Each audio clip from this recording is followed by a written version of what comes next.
Maruti, Hyundai, Ashok Layland, Tata என ஒவ்வொரு ஊர்தி நிறுவனங்களும் எங்கள் கடந்த மாதம் நாங்கள் 2 லட்சம் விற்றோம், இந்த மாதம் 3 லட்சம் விற்றோம் என்று கணக்கு போடுகிறார்கள்.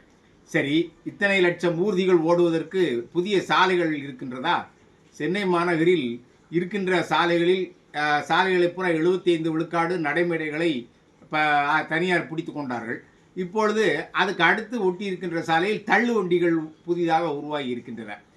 தென்காசி மாவட்டத்தில் நேற்று ஒரே நாளில் 3 இடத்தில் 2 பேர் சைக்கிள் அடிபட்டு இறந்திருக்கிறார்கள். கார் மோதி சைக்கிளில் ஒரு இடத்தில் கார் முதல் 3 பேர் இறந்திருக்கு. தமிழ்நாடு முழுமையும் நேற்று மட்டும் குறைந்தது 15 பேர் ஊர்தி மோதல்களில் இறந்திருக்கிறார்கள்.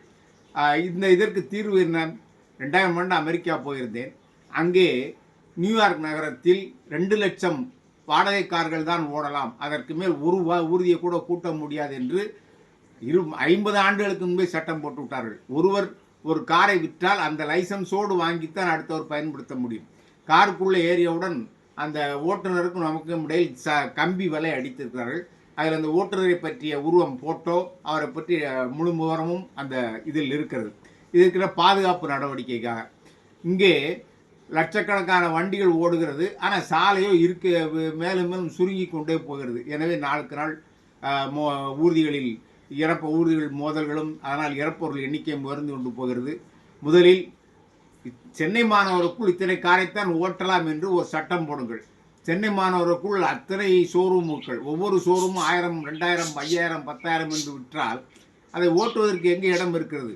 வீடுகளில் வண்டியை நிறுத்த இடமில்லை.